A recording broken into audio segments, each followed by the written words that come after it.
আজকে আমি আমার ব্যবসায়িক জীবনের একটি ব্যতিক্রমী অনুষ্ঠানে আপনাদের সামনে এখানে হাজির হয়েছি। ম্যাক্স পরিবারের আমার প্রিয় ভাই বোনেরা, আজ থেকে অনেক দিন আগে 30-35 বছর আগে এই শিল্পের সাথে আমি জড়িত হয়েছিলাম। আজকে আমি যেখানে দাঁড়িয়ে কথা বলছি, 30-35 বছর আগে এটা ছিল ধান ক্ষেত।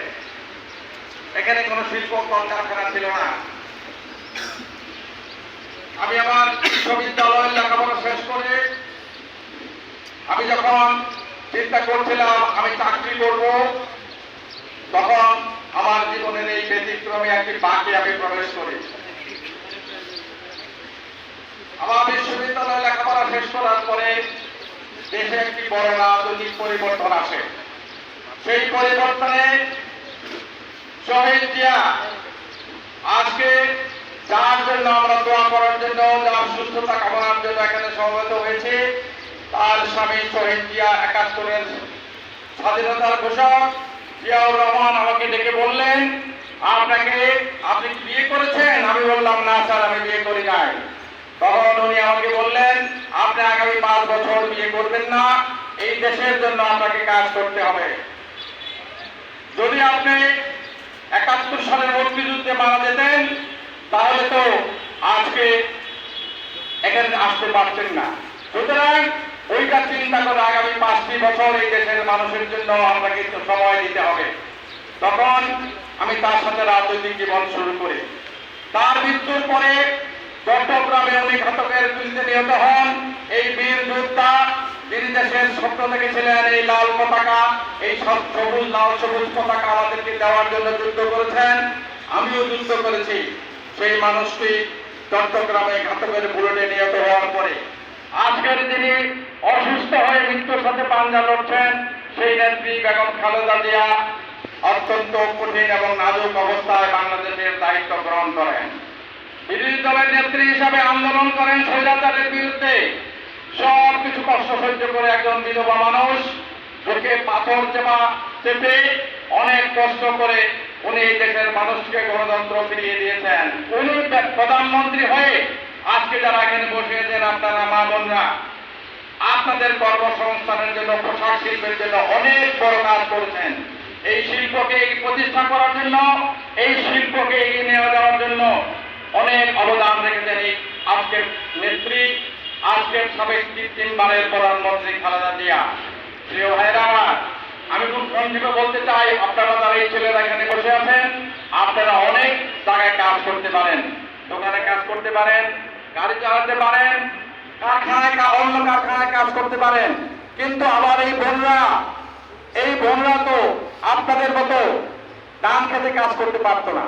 তাহলে তারা কোথায় কাজ করতো? আজকে তারা মাস শেষে বেতন পায়, তার বাবা মা সাহায্য করতে পারে, তার ছোট্ট শিশুর স্কুলের খরচ যোগাতে পারে, তার কিছু সঞ্চয় করতে পারে। এই মেয়েটা যখন উপার্জন করতে পারতো না, তাহলে ছিল ওই মেয়েটা ছিল ওই সময় পরিবারের বোঝা। আজকে এই মেয়ে যখন সে উপার্জন করে, তখন সে পরিবারের সম্পদ, সম্মান তার আছে পরিবারে, সমাজে, সব জায়গাতে। এই পোশাক শিল্প প্রতিষ্ঠার জন্য, এই শিল্পের জন্য সবচেয়ে বড় অবদান রেখেছেন শহীদ জিয়া এবং খালেদা জিয়া এবং জিয়া পরিবার।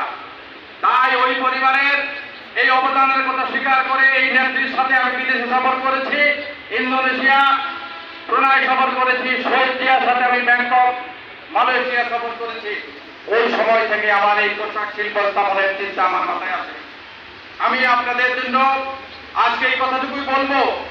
জানি না আল্লাহ তাআলা এই মানুষটিকে আমাদের পথে ফিরিয়ে দিবেন কিনা, কিন্তু এরকম নির্লোভ মানুষ, এরকম সৎ মানুষ, এরকম এই সময়ের মধ্যে আমরা কাউকে দেখি নাই।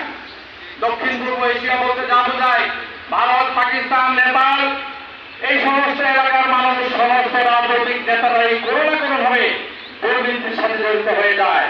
কিন্তু আমাদের এই নেত্রী সমস্ত কিছুর মধ্যে আজকে বাংলাদেশের সমস্ত মানুষ, দল মত নির্বিশেষে, ধর্ম নির্বিশেষে সব মানুষ তার জন্য দোয়া করছে। আল্লাহ তাআলা যেন তাকে সুস্থ করে ফিরিয়ে দেন। তার মুখ এই দুইটা যদি মানুষ জানতো, তাহলে কিন্তু আল্লাহ বিশ্বাস মানুষ করতো না। এই কারণেই কোনো মানুষ কখন মরবে, জন্মের হিসাব রাখা যায়, মৃত্যুর কথা তো বলা যায় না। একটা মানুষ জন্ম থেকে মৃত্যু এই সময়টুকুর মধ্যে তাকে মরতে হবে।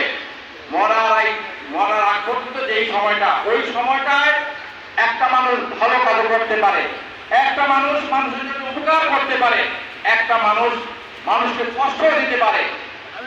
কিন্তু আমাদের এই নেত্রী মানুষকে কখনো কষ্ট দেন নাই, মানুষের ভালোর জন্য কাজ করেছেন। আমি বিশেষ করে এই বোনদের কথা বলবো, আপনাদের জন্য উনি কাজের ব্যবস্থা করেছেন, পোশাক শিল্পের উন্নতির জন্য কাজ করেছেন, অনেক কাজ করেছেন, যেই কারণে আজকে পোশাক শিল্প এই বাংলাদেশের মধ্যে অন্যতম একটি বৃহৎ রপ্তানিকারক দেশ হিসাবে আপনারা কাজ করে যাচ্ছেন।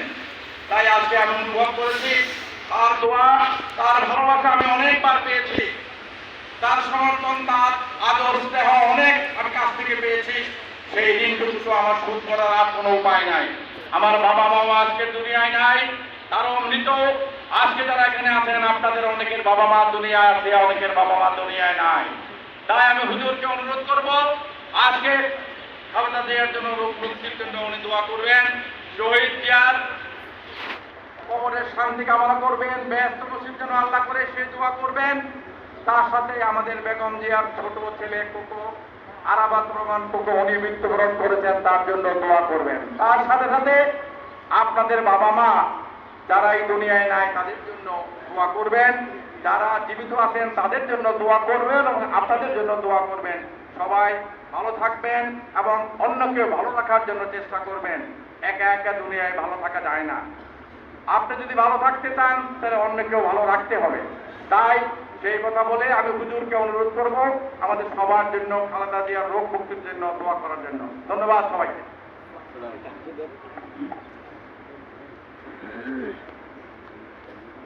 আসসালামু আলাইকুম ওয়া রাহমাতুল্লাহ। স্যার অনেক সুন্দর সুন্দর কথা আপনাদের সম্পর্কে বলেছেন, আর কিছু বলার নেই। তো আমরা আজকে এখানে যে উদ্দেশ্যে সমবেত হয়েছি, আমাদের দেশনেত্রী বেগম খালেদা জিয়া তিনি অসুস্থতায় ভুগছেন, তার আরোগ্যের জন্য আমরা সকলে মিলে দোয়া করব। সে লক্ষ্যে আমরা সকলে সূরা ফাতিহা পড়ি এবং সূরা ইখলাস তেলাওয়াত করি। أعوذ بالله من الشيطان الرجيم. بسم الله الرحمن الرحيم. الحمد لله رب العالمين الرحمن الرحيم